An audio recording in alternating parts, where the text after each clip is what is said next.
What's going on, people? Welcome back to my channel and welcome back to another video. Now, the winter break's still among us.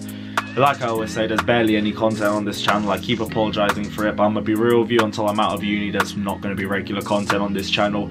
I've got too much work to do, straight up. I'm in my last semester of uni. I'm also running another fan channel on the side of it. I'm also trying to do a podcast as well. And it's hard. I ain't got a lot of time to myself, I'm going to be real. So, winter break's here, there's no football. Chelsea aren't playing until Monday because Monday night football. So I thought, fuck it, let me just do another Q&A. I like doing Q&As. Q&As are easy, they're pretty fun. You lot come up with some good questions as well. So yeah, here's the winter break Q&A, guys. Let's get straight into the questions. Do you think Chelsea will beat Bayern? Yeah, why not?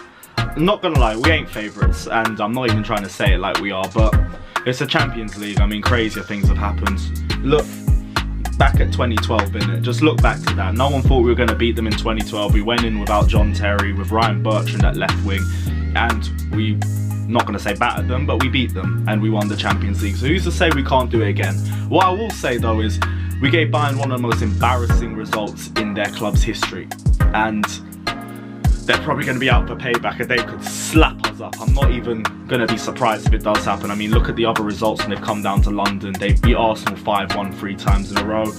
Beat Tottenham 7-2 at home. As much as we love chanting about it, we don't want to be next, because then it'll be them chanting it about us. We can beat Bayern, but it all depends on the first leg, innit? Let's just keep a clean sheet and we'll take baby steps from there. Have you ever been to Ethiopia? I went in 2012. That's like an age from now, honestly, and it makes me feel so old even saying that. But yeah, I went in 2012, went for about 2 weeks, visited Nazareth, visited Addis Ababa, and I'm not gonna lie, I loved it there. It was warm. I was a really fussy eater at that point, so I didn't try any of the food at that time. I was a terrible child. I grew up just wanting like 5 different types of food, and that was it. I wouldn't eat anything else. So there was a lot of stuff that I probably still should have experienced. I'd love to go back again, but yeah, I've just been there the once. I enjoyed it. Does Gilmore deserve this senior squad call-up? If Lampard says he does, then yeah, I'd say so. I mean, he's been promising in the games that he's played. Hasn't had a lot of games, but I'm looking back at the Grimsby result, to be honest, and he completely dominated the play there. Now, he's another player where I think you're not going to see a lot of him this season. You'll probably see him get a couple of appearances, but he's going to start to get bedded into the squad a little bit. But yeah, I think Gilmore's a quality player. There's a lot of promise around him. I've already seen what he can do, and the guy's brilliant at controlling the entire tempo of the play. I don't think we're going to see him in a key role for us this season. You're probably going to see him come off the bench a couple of times, and that's it. But yeah, he deserves a squad call-up, same way everyone else does. It's a season of opportunity, and he's getting his chance. Why did you leave Imperial Wolves? Good question. Obviously, I didn't leave. Got kicked out because switched channels, and some people weren't happy about that. But one thing I will say, to some people's credit, that was a bit shit. Can't even lie, I was unfit as hell. I probably played about 14 minutes for Imperial Wolf overall, so it didn't even hurt me that much when I left. Look back at the Merchants FC game, right? I think it was a game in Essex, and I just came on for the last 15 minutes. I turned like Olivier Giroud, and I'm 21. I need to start hitting the gym again. It was actually embarrassing. There was this equaliser, right? I don't remember what it was, but the ball was coming straight at me from the air. I'm seeing it, I'm sizing it up to clear the ball. I go to boot it, and it goes under my foot, straight into the striker behind me, running in to score the equaliser. I looked at the goal, I looked back at the bench and just thought, it was the wrong time for me. It was like a Bakayoko v Watford-esque performance. It was poor, but yeah, I left Imperial Wolf because I switched channels, but let's be real, I probably shouldn't have been there in the first place. But same way, they also haven't won a game, so maybe it was right for me to be there. First game at the Bridge. This was about 2008-9 season, I think. It was Chelsea v Burnley in the 5th round of the Carling Cup. It was cold, we were sitting in the West Stand next to the away fans, and we lost on penalties. It was so depressing. 9 or 10-year-old me nearly in tears walking out when the last penalty went in. Just walking past the away fans, I just see all the Burnley fans just looking up and down at me, celebrating. But football's football, innit? Couldn't have picked a worse game, but Chelsea, innit? What made you get into football? Now, I kind of answered this question a little bit before, but I'll still go through it again, it's fine. I got into football basically just because everyone else in my school was getting into it. My primary school was like 5-10 minutes from both Chelsea and Fulham, and me, I had no interest in football to begin with, so I didn't really know who to pick. I went to my dad and I was like, these are the two closest clubs to us. We had Chelsea and Fulham, and I saw Chelsea, I saw blue, I saw Thomas the Tank Engine, I saw Thunderbird 1, and I thought, yeah, let me just go for the blue club. And I'm glad I made my choice, because being a Fulham fan would have been hella depressing for the last decade. What's your favourite Chelsea YouTube channel? 100% Chelsea. Where do you think we'll finish in the Champions League? Chelsea's gonna win the Champions League! Could you have an Arsenal shirt on for money? Will you have enough points for Bournemouth? I actually didn't have enough points for Bournemouth. It's because I've missed Grimsby. I missed the 3rd round cup game and I had to get Jordan's spare ticket, so I didn't have enough points for Bournemouth. I was 2 points off, but the good thing is one of my mates isn't making the Bournemouth game and he had the points. These would rather go to the Women's Cup final. Again, credit, that's fine. Chelsea ladies are on a madness. They've always been on a madness. Last couple seasons have been great, and even I've been to a couple games over the last couple seasons, and the thing I like about ladies football is how closer the fans are to the players, and compared to men's football, because when it's with men's football, everything's a lot more distant and there's like bare stewards and everything anywhere, and you go to a ladies game, the women are just practically talking to the fans after the match, and everything feels a lot closer, a lot more tight-knit, and it feels a lot more fan-friendly, which is why I always like going to ladies football games. I started going a lot in Conte's last season, but after we'd lost to Spurs, mainly because the football was just depressing, and I thought, let me just go to Chelsea ladies and just watch us win a game at least for once. And yeah, it was fun. I really enjoyed it, so up the Chelsea ladies. Was the Ajax at Chelsea home game the best vlog you've ever done? Bro, I'll be real with you, I can't even pick a vlog. Off the top of my head, there's so many great moments. And by the way, for all these yadars who say, why do you vlog? This is why, so I can look back on this myself. That's the main reason why I started doing it. Ajax v Chelsea is just one of those great vlogs. Amsterdam and Chelsea combined, bruv, that's a dream. But same way, I put the other Ajax v Chelsea in there too. And then I'd have to put Spurs away and Arsenal away from Christmas as well, because both of them were just madness. What other games did I put? Even if we're going further back, Conte's last season, I put the West Brom vlog from when we won the league there. Atletico Madrid away. The Tottenham away where Alonso scored twice, that would go up there too.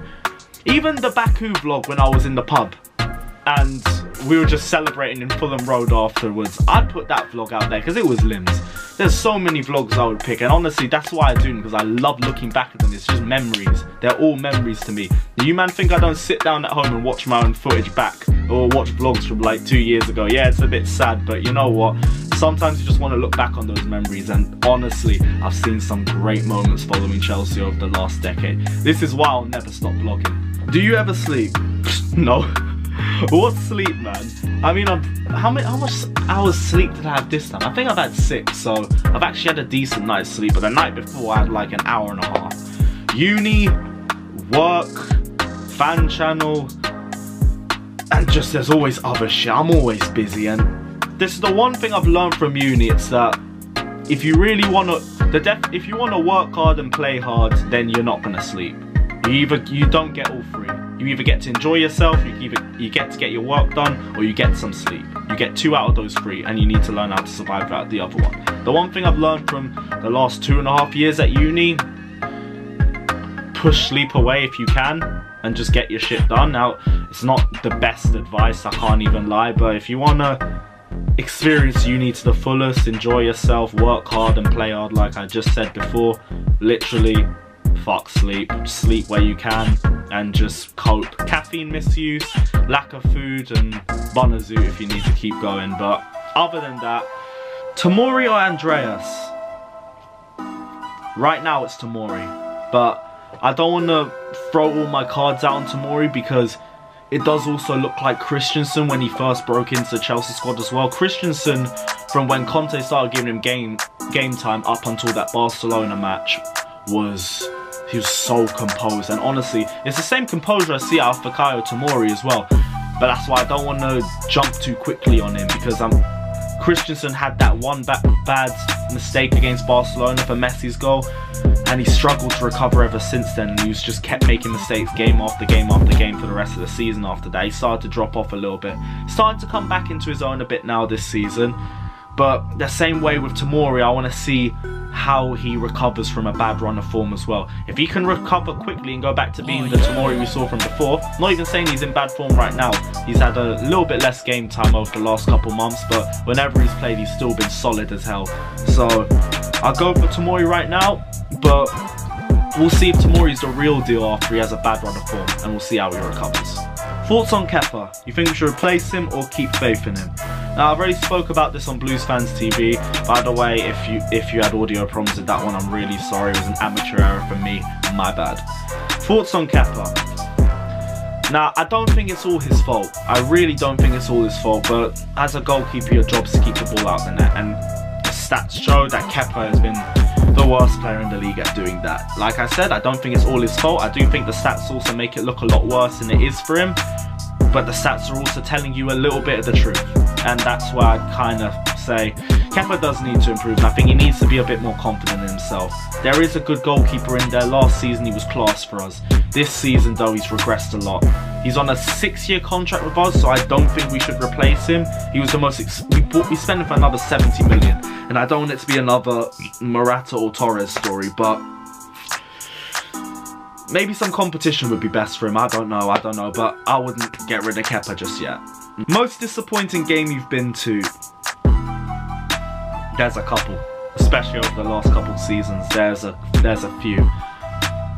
I'll probably go the 2018 Cup final though, mainly because I really thought we were going to do the double that season. Arsenal had been poor going into that game, and we just came off winning the league in breathtaking fashion under Antonio Conte. I think Laurent Koscielny, their best defender, was out for that game as well, and we had Mertesacker, and I was just sitting there thinking, Hazard is going to have some fun today. And then, I don't know if it's because we won the league and we put our foot off the pedal, but we just got battered for 90 minutes. I'm going to be real, Arsenal won that game 2-1, it should have been 6. Arsenal missed a lot of good chances in that game, and we never really looked like coming back into it. The one thing I will say, I was fuming coming out of that game because the first Arsenal goal was offside. I don't remember if it was Ramsey or Sanchez, but that goal was offside, and I stand by that to this day. And I thought because of that, we should have seen the game out till extra time. Not because we were the better team, we weren't the better team by any way. But the better team doesn't always win, or the most dominant team doesn't always win. Look at Munich 2012 for example. Were we the most dominant team in that game? No. But who got the win? It was us. I was looking at that game in the same way as this game. I was thinking if we take it to extra time, who knows, we might get another chance, we might get a win. But Arsenal deserved that. That's why it was so disappointing, because you really couldn't say anything about it bar the offside goal, because they should have had another 5 more goals. But there's plenty of others. Hell, I want to add this one just for the sake of it, that 1-0 against Man City as well, just because we barely did anything. Add the 4-0 and the 6-0 to Bournemouth and City as well. There's been a couple, but for me, I'd say the Cup final 2018. If you had to buy one player from Arsenal, who would it be and why? I'm not sure, you know. It's definitely not anyone from your defence. Straight up. I hope you are enjoying Luis, by the way.